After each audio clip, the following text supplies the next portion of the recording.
Hello and welcome to episode 7 of Mrs. Mummypenny Talks with Ridley Wrights. And this week we are going to be talking about women and alcohol. So lots of juicy stuff to get into there. But before we dive into the subject, we will start as we do every week with just checking in with each other. So Lynn, how has your week been? Hey everybody. I've had a lovely week because I've had a week with not much children around, which means I can do lots of fun stuff. So I had a very long lunch with my friend Fran with lots of Prosecco. I had a facial done. I had my nails done. I'm showing my bright nails to the camera for the YouTube audience. And yeah, it was just a really, really lovely weekend. I had a date as well, which was a positive, good date, which is nice because a few of the others haven't been. I'll say no more. And yeah, it was just really nice. So yeah, all good. How about you? Good, yeah. We had a very exciting evening on Monday because it was our 9th anniversary of 9 years together. So we, thanks to Boris, were able to get a babysitter in and go out and sit and have dinner and drinks just down the road at Grounded, which was really lovely. Inside. Inside. And it was, what was also really funny is we've booked a table in advance and everything. And it was basically empty. Like there was us and a couple of other tables, and actually, it all cleared out quite quickly. Nothing to do with us, but it all cleared out quite quickly, and we were the last people there. So yeah, I was really surprised. I sort of expected everybody to be very eager to get out and about, but apparently not. Well, I'm going into London tomorrow, which is Thursday, with interesting that we're going to be talking about alcohol because I know tomorrow is going to be a really, really alcohol-fueled drunken night. Can't be avoided with my EE friends. Yeah, I checked loads of places and I couldn't find like a table, so I did eventually find somewhere. So it's a bit different in London. I mean, Yeah, Thursday I think night maybe. But.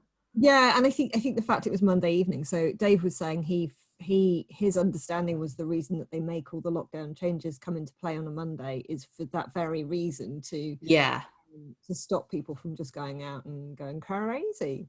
But yeah, so women and booze, interesting for a couple of reasons, not least of which because in our younger and more vulnerable years, we may have imbibed alcoholic beverages together and had many nights out in Penzance and other areas where we grew up.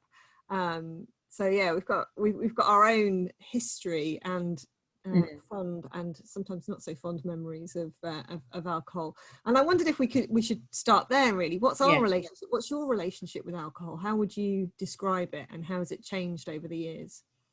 So, the first time I got drunk was probably when I was 15, and from that point on it was like a discovery of this incredible thing where you didn't have to spend very much money, and it would almost like flip you into a different person, give you this incredible level of confidence. I'm not really sure how confident I was as a younger girl. I think I was confident, but I needed that extra layer of protection from alcohol. And I just learned, because it was such a young age, and it wasn't my parents who got me into it, it was more like the group of friends I suppose I had. It's what we did every like Saturday night was drink, always at my house. We'd meet up. I had an attic bedroom, so we could basically get away with murder up in my bedroom, couldn't we? And yeah, we'd sit up there for a couple of hours drinking our whatever it was, Taboo or Thunderbirds or Mad Dog 2020, like all those drinks from the when was that, the mid-90s? Yeah, that we know and love. And then we'd go out to the pub and probably not drink very much afterwards. It was quite a sort of money-saving way of doing it, but we'd then end up totally shit-faced. And got into all sorts of situations that weren't great, and it was all because of the alcohol. And so I mean, my story's reasonably similar. I had you have to regale the story of the drinks cabinet though. Well, yeah, and I mean, you know, the slight thing to sort of say here, caveat here, is we were younger than 15 when that happened, but yeah. But I didn't get drunk when the drinks cabinet episode happened. It was just you. So I grew up in a household where drinking was just a perfectly normal kind of social thing, and my parents didn't encourage me to drink by any stretch of anybody's imagination, but they certainly didn't make it taboo. So I remember having a taste of wine when I was younger, and at Christmas time I'd have like really weak Cinzano and lemonade and things like that and snowballs and things. So alcoholic drinks were available. One Sunday afternoon, kind of January-esque Sunday afternoon, my parents went out. My grandma was staying as well, if I remember rightly, and you and I stayed at home rather than going out with them, and we basically attacked the drinks cupboard, which was full, because it was just the other end of Christmas, so it was still full of lots of spirits, including avocar, which is what you need to make snowball, which curdles if you add it to any number of other drinks. We were making cocktails as such without any real sense of how to make a cocktail, so we just basically mixed every goddamn thing in the cupboard. So I think there was like cider, beer, avocar, maybe some Baileys in there. Pernod. There was definitely Pernod. And I think some rosé wine went in there as well. Anyway, the whole damn shebang went in, and you took one sip out of it and said, "That's revolting," and I thought I was really bloody clever and decided to down it all in one. Well, many other interesting things happened that afternoon, including us making some appalling phone calls to certain young men who lived further down the street, both of us declaring that the other person fancied them. So anyway, we'll just skip past that. But then by the time my parents came home, I felt very, very, very ill, and was throwing up in the toilet. I have a very vivid memory of staring down the toilet bowl with you going down the stairs and saying to my mum, "I think Becky's had too much chocolate to eat." With my mum coming upstairs, quickly assessing that this was not chocolate causing her daughter to be quite so ill. So yeah. Were we 13? Yeah, we were. I wasn't sure how cool you were about mentioning the age, but we were 13. That's the age of my eldest child. Yeah. Well, there we go. So yeah.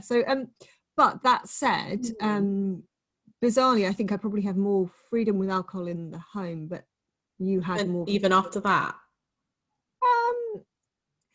Yes and no. I mean, you know, that wasn't particularly normal, and you know, there is that whole heady combination of putting some friends together separately. We would never have done that, and having done it once, I had no intention of doing it again. What I didn't really realise until I did start going out drinking on a Saturday night, and I didn't do that with any great routine for a long time because mum and dad weren't really sure about me doing it, particularly as we were going to pubs at like 15, and they weren't about that.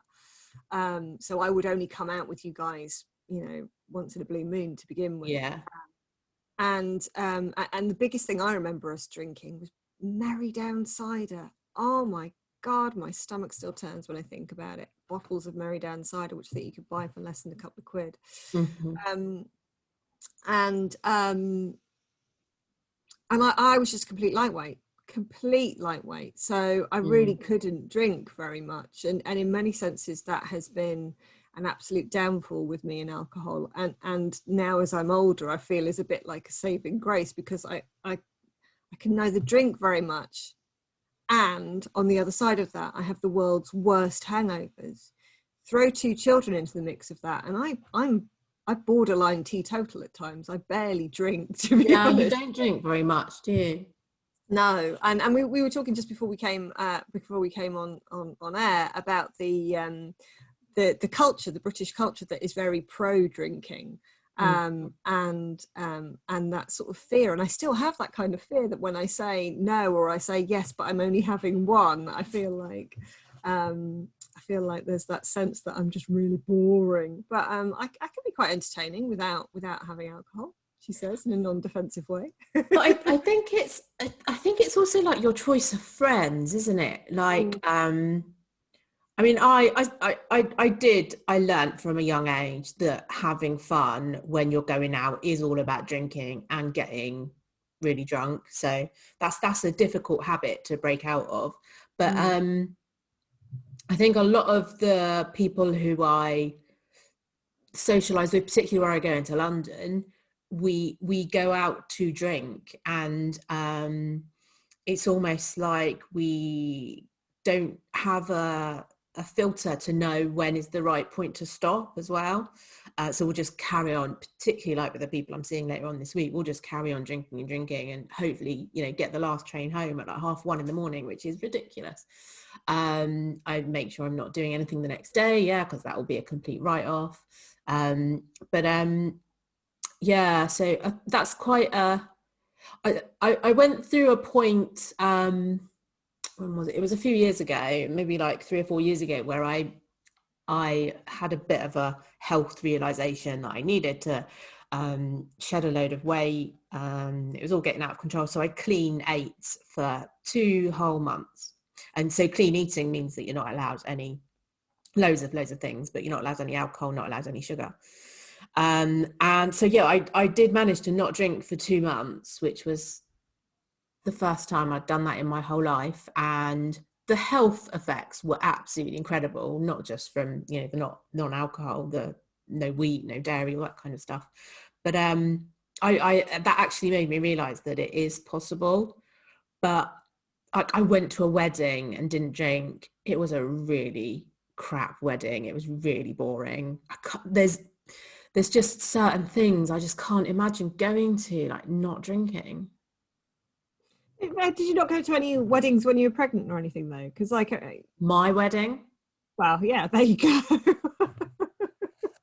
I have very clear memory. Should I say this? Yeah, I'll say it. So obviously I was 22 weeks pregnant when I got married, and I remember my now ex-husband getting so drunk. So by about 9 o'clock at the night, he was just totally paralytic and out of it. And there's me, like this, and I was. You'll remember because obviously you were there. You did the Father of the Bride speech. I was big because I was very overweight when I got pregnant anyway, and I started to eat healthily, and all the pregnancy weight sort of came on, and I lost fat weight, but I was still pretty big, and it was like, I don't have nice memories of beyond about 9 o'clock because I was just stone cold sober and everybody else was shit-faced, and everything got a little bit out of control, as it does in those kind of situations. And when you're drinking as well, you're the one out of control as well, so it's fine. But I wouldn't like to go to a wedding again and not drink. Well, it's interesting because a couple of things. I mean, I've been to a few weddings where I haven't drunk, either because I've been pregnant or because I've been driving, or any number of reasons, and I've mostly found it okay. There is a key thing about leaving a bit earlier, I think. Don't end up being still there at like 12 o'clock dancing on the dance floor with the last crazy number that's playing. So I think there's that. I didn't actually, I only had one drink at my wedding, so thank you to everybody who bought me drinks at my own wedding. What I actually did was pass them on to other people in order that I didn't get really drunk. So yeah, I was really anxious not to be drunk at my own wedding, but equally didn't want to say no when people were being very kind and offering me drinks, or just handing me drinks, which is what most people did. They didn't even ask. I just, here, have a gin and tonic. Okay, great. And that's just because I don't know. I feel like I get a lot more drunk than you do, and I feel like I get a lot more out of control, and I don't want to be that person. I don't actually enjoy it. Like the first couple of glasses of anything is lovely, really nice. So you know your limit. Yeah, but the problem is, once I've had, if I go into a third glass of anything, that is it. My knowledge of my limit has also gone with that third glass. So then I am out. And I think, we grew up in terms of we were out drinking during the whole ladette culture as well of the 90s. And so and I very much, I like lager, I like cider, I drink pints of things quite happily, and actually, and it's interesting because I think we're going to come on and talk about this a bit. I felt it was a sort of a feminist issue. No, I wasn't going to bloody well have half a lager. I was going to have a pint of lager. And actually, I could drink any guy under a table. And I have a really strong memory of one of my highlights when I was 18 years of age of drinking one evening. Went to the Berkeley Club for its indie night and I drank 10 pints of Snakebite and Black. Yeah, 10 pints of Snakebite and Black. And I finished the night off with a tequila sunrise. And I woke up the next morning and felt fine. So what do you deduct from that? They were watering down their Snakebite and Black, weren't they? There was no bloody alcohol in those drinks that night. I mean, seriously, can I drink 10 pints of Snakebite and Black? I don't think so. I'm not being in hospital being pumped out, I'm sure. But I remember having a great sense of like pride about that I'd achieved something, which is just bonkers, absolutely bonkers. Do you remember when we were at school, obviously I won't name her name, but one of our friends had her stomach pumped. She was so drunk. Do you remember that happening? Yes, I do, yes. And that didn't... She was also small and slight. I think, that goes with it, doesn't it? Yeah, but that didn't put any fear into us. I don't think it was almost like it was a badge of honour. It wasn't anything to be ashamed of. Like, the poor girl could have died. Grim. The whole thing. And that's the other thing that does worry about the amount. Well, the past is the past. It's happened, but I have put myself into, and you've probably done the same. We put ourselves into so many inappropriate, really risky situations because our barriers have gone down, and who knows what could have happened? What could have happened? Could have been raped or murdered or all sorts of stuff. I mean, we're just lucky it hasn't. No, and I think there's an argument as well that says that that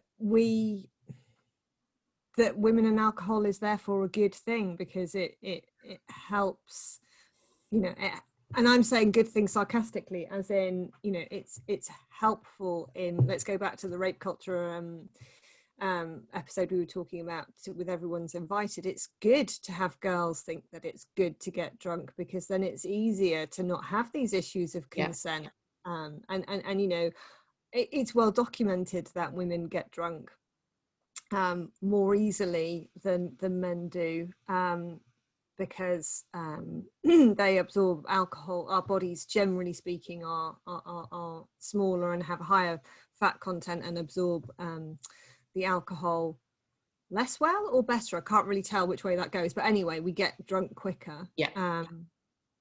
And we can't cope with it so well. So there's some really interesting dark kind of forces there. And as I was sort of saying, we've got marketing campaigns that very much are targeting women, and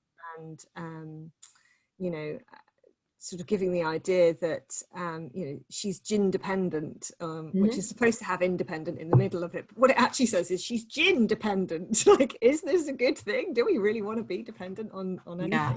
I think the rise in popularity of gin in particular over the past sort of 5 years, maybe, that's totally driven by the female market, isn't it? And Every marketing campaign you see, and I have been part of it. Like, I have promoted alcohol on my Instagram channel for companies, and thought nothing of it. But yeah, I think it's something worth thinking about, that, you know, is it great to be showing off your fancy orange gin and tonic at, 4:00 on a Friday afternoon after the school run? The other thing that in some of the research that your voice has gone funny again. I'll check. Talk again. Is that any better? Yeah, you're back. Great. Okay. Some of the research shows that so women not only get drunk quicker, more readily, more easily, we also we are more susceptible to becoming addicted to alcohol much sooner in our journey as such. And as you say, that being drunk puts us in very dangerous, susceptible situations. And the chief medical officer, so I mean, let's go with some things that the advice, the government advice, chief medical officer advises that both men and women shouldn't drink more than 14 units a week of alcohol. Do you know what that equates to in terms of numbers of glasses of anything? It's hardly anything. It's like, isn't 1 unit 125 ml of wine? And we've got really used to drinking wine in 250 ml glasses. Yeah, exactly. So you're exactly right. You're spot on. So it's either 6 pints of average strength beer or of wine, which the CMO also suggests that we should try and spread that drinking out over 3 to 4 days, and at least have a couple of days of not drinking in the week as well. Which, if you compare that to a night out, you're very likely, I think most people are very likely to go through that limit immediately on that night out, and also probably at some other point in the week to drink as well. It's not like we just go out once a week and binge it, although obviously binge drinking is a big issue in this country as well. So it's fascinating. It's hardly any, and that's the advisement level. Yeah, but I think what's really interesting to look at is the stark change in generational attitudes towards alcohol, and this is certainly something that I've been reading a lot of, like, in preparation for this. So splitting us into our generations. So we're Generation X, which takes us up to 1980. I think you're Generation X if you're between 1965 and 1980. So the millennials, which fall after 1980, and then Generation Z, which is the newer, they're drinking like 20% less than previous generations. And I read a fascinating article in The Guardian where they interviewed lots of young people in their late teens, early 20s. And yes, they are a lot more dependent on technology, which is almost like the reason for this lack of reliance on alcohol. They are absolutely spending more time on TikTok and Instagram and Snapchat, but that's like the benefit of that is that they're not out in the pub. They're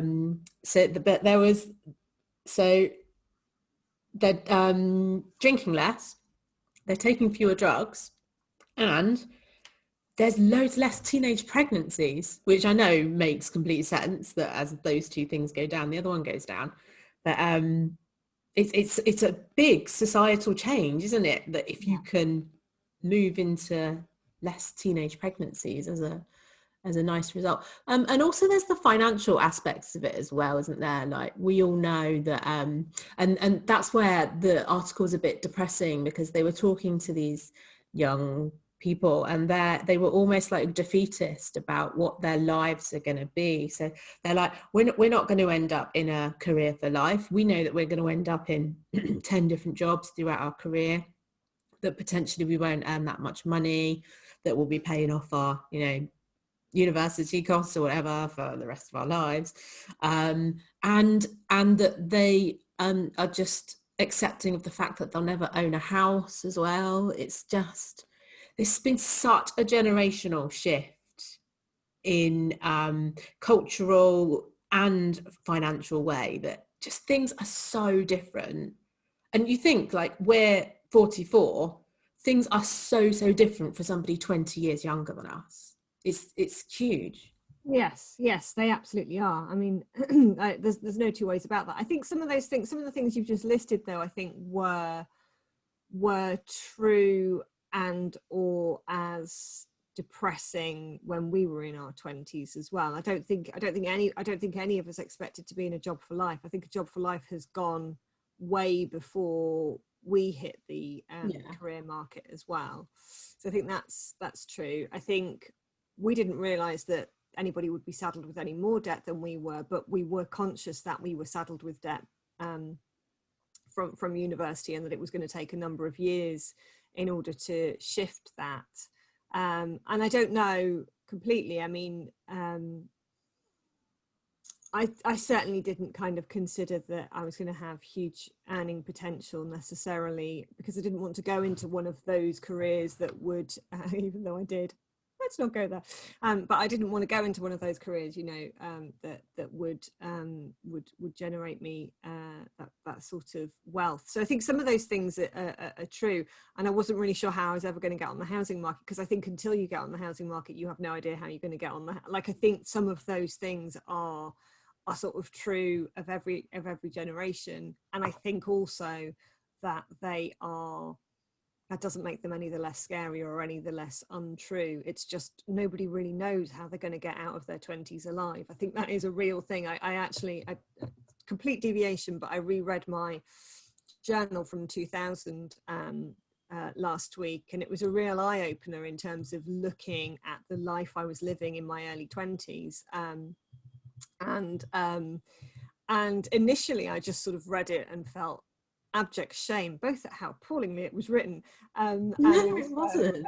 Yeah, and also it just how self-involved it was. And then it was only a few hours later, and I messaged a friend at the time, and I said, look, if I drop dead anytime soon, could you please come around and burn all my journals, because I do not want my children to ever read this, and I will get on and burn them at some stage myself. However, it was only a few hours later, and I just suddenly had so much compassion. I was like, oh, that kid, she didn't know. And I feel equally so much compassion for 20-somethings today, because you think you've got it, you think you understand, you think you know what you're doing, but you know, it's still really complicated, and you never have enough money, and the whole of your life was supposed to sort of make sense when you grew up. That's what we always think as a kid, isn't it? When I grow up is a destination. It's a place you arrive at when you're 18, 19, 20, whatever. But then you arrive at those places, and it's just complex and confusing, and there aren't any easy answers, and we make lots of bad decisions. So yeah, so I think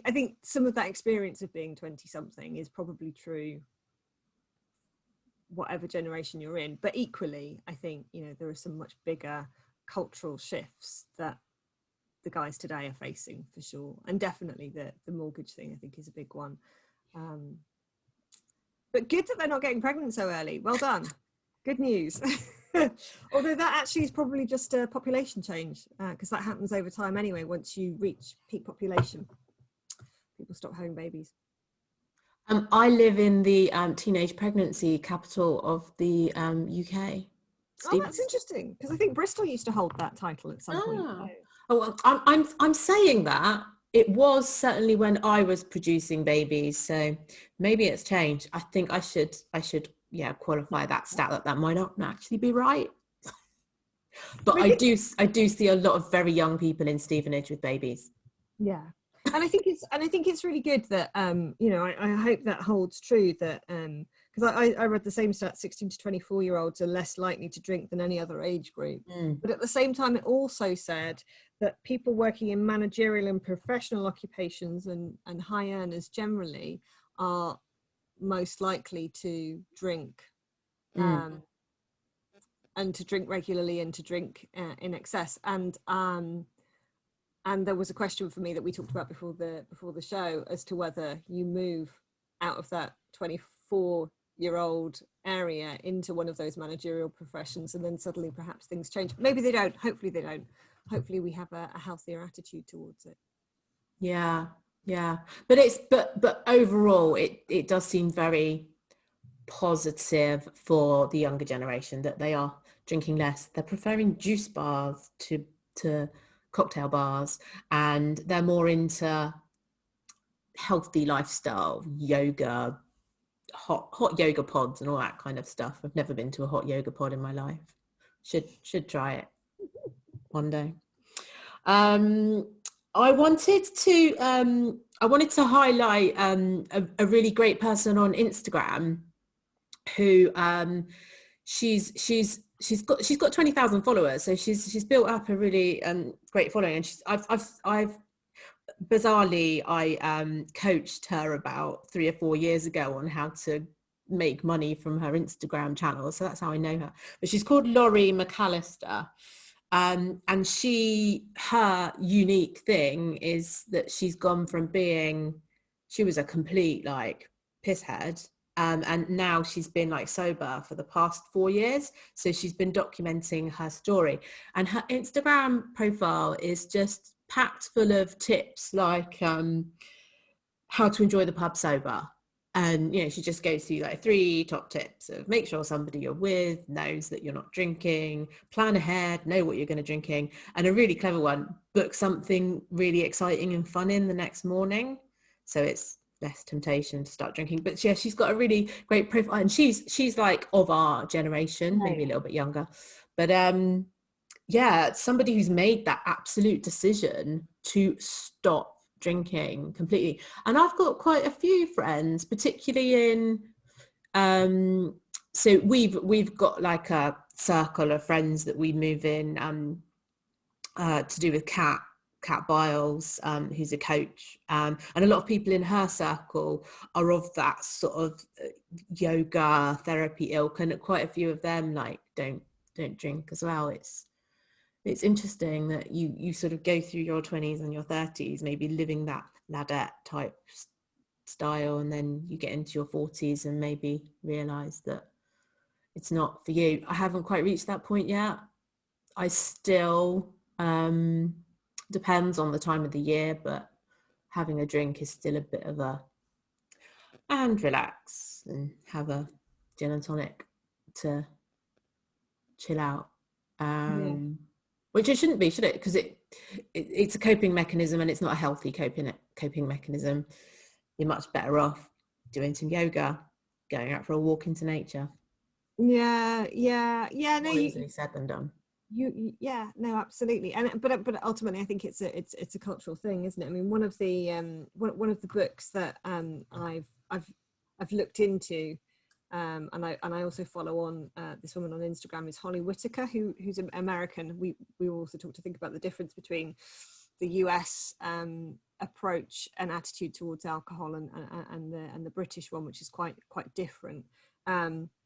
But yeah, she wrote a book called Quit Like a Woman: The Radical Choice to Not Drink in a Culture Obsessed with Alcohol, which is really interesting, and talks about that, you know, alcohol very much as a feminist issue, and as I say, the way that women are targeted, and the mummy o'clock, ginoclock, mummy juice type sort of marketing that goes with that. And you know, one of the articles I was reading was talking about the fact that some of that was positive response to the Instagram culture that seemed to show initially with a lot of kind of the I don't know, mummy bloggers, mummy influencers, these very beautiful women leading very beautiful, perfect lives. And so the kind of the gin o'clock brigade came on as mothers saying, actually, do you know what, my kids have driven me up the bloody wall and I'm having a glass of wine. So it initially kind of was people saying, hang on a second, perfect life isn't really perfect.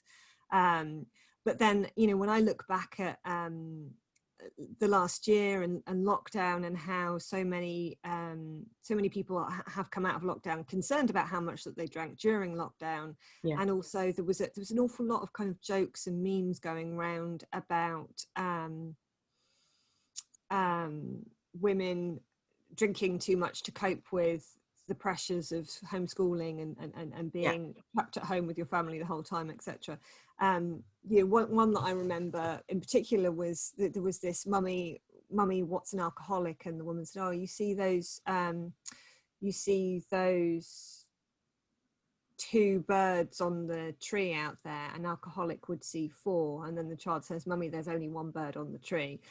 So the implication being that she's an alcoholic, basically. And there was a lot of really negative kind of funnies that were going round that I found really disturbing on all sorts of levels. You know, here we are, we were dealing with a crisis that actually, there's no two ways about it, hit women, and it hit the underprivileged the hardest. And it hit the most vulnerable in society the hardest, and that was just funny, you know, and it was being used in that way. So yeah, it's fascinating. It's really fascinating. There was another book I came across, as I haven't looked at in the detail. A girl called Kate Bailey has written "Love Yourself Sober: A Self-Care Guide to Alcohol-Free Living for Busy Mothers," and she talks a lot about this idea of alcohol as an accepted means of self-medication, and that we see alcohol as a reward. As an ex-smoker, I sort of have really, I used to reward myself after I'd done something with having a cigarette, and it took a mind shift for me to kind of go, I'm rewarding myself by shortening my life slightly. Oh, this is not the smartest reward I could give myself. But yeah, it's interesting, I think, potentially as women, potentially as good girls, that we live in a rewards-based mindset as well, that alcohol kicks into for us. Yeah, no, we do totally, don't we? I will reward myself with food. It's like, what can you replace that, be it alcohol or a cigarette or drugs or food, you know, or sex? They're all they're all just unhealthy coping mechanisms, isn't it? It's replacing, it is not wanting, it's going back to not actually needing that reward, or replacing that reward with something healthy in the meantime, and then getting to a place of not even needing that reward. Yeah, well, maybe that's the solution to the thing that I read that helped me. And actually, I mean, when I gave up smoking, I did it just by reading. I went cold turkey. It wasn't, I just read this particular article, very long-winded article, that went into quite some detail about the psychology of addiction and how it works. But it's actually about completely changing the mindset. It's not, you know, taking the reward element out. It isn't about a reward. It isn't about needing to be rewarded. It's that's the fundamental kind of flaw in the system, effectively. yeah. And if you think about all the sort of social ills that we have either talked about or will go on to talk about, you know, it is that we shop to reward ourselves, we eat to reward ourselves, we drink to reward ourselves. Nearly all the things we do are really damaging, actually. So, but they're all consuming. It's all consumerist. Yeah, so, and they're all costing a lot of money as well. That's the mechanism, isn't it? So the reward culture is very much built around the economic culture of consumerism and capitalism, fundamentally. Anyway, we're getting into a whole big issue. I must mention, and I'm going to forget, I'll have to look up this psychologist's name. I met a psychologist at an event, and she wrote a book about kindness. It's like the kindness method or something. Okay. I'm sure it's the kindness method. But yeah, I had a little chat to her, and I was like, oh, I've got a really addictive personality. And she said, like, let me just stop you there. That doesn't exist. Nobody has an addictive personality. And it's quite a light bulb moment of what we're talking about, actually, about the reward thing. Sharud Izadi. Yes, thank you. Okay. Yeah, so she's planted that seed about challenging that addictive personality thing, because I've always said I've got an addictive personality. That's why I eat or drink or whatever, spend too much money, whatever I've claimed as my addictions. But I'm gonna buy her book. That was probably like 2 years ago that I met her, and it's taken me this long to actually buy her book. But yeah. No, it's interesting. It's interesting that, you know, it doesn't take long before you can start to sort of dig deeper and see that there's some bigger cultural things going on that are more about control, fundamentally, whether that's about sort of economic control or societal control, patriarchal control, whatever. It's in there. And you know, I'm not laying out as a conspiracy theory that there's a group of men in a room all kind of sat there trying to make sure that mummies are drunk at 5 o'clock in an afternoon so we can all have a good laugh at them. I don't think it's that, but I think it's societally, it's about kind of know your place and keep your place. And we can be trapped by these things and can be made very unwell by the things that we think we're rewarding ourselves with. Very interesting. Indeed. But it's that time, isn't it? Yeah, that's a good place to stop, isn't it? Where we need to wrap up this conversation. We would love to hear from any of you listening about your relationship with alcohol, and any issues or concerns. And if you are at all concerned about alcohol, how much you're drinking, how much somebody that you care about is drinking, there are heaps of resources out there. And you know, I can't emphasize strongly enough how much, or encourage you strongly enough to go and get help and speak to somebody. There are so many great organizations that can really help you. And you know, getting that help is the right thing and the best thing, and you know, the most rewarding thing that you can do. So please do that if you do have any concerns. Yes. But that is us for today. So thank you very much. You have been listening to Mrs. Mummypenny Talks with Ridley Wrights. This podcast is produced by Beatty. The podcast music is composed and performed by Dan Greensmith, and we are your hosts, Rebecca Megson-Smith and Lynn Beatty. Thank you so much for listening, and we look forward to talking to you again next week. Take care. Thanks for listening, everybody. Bye. Bye.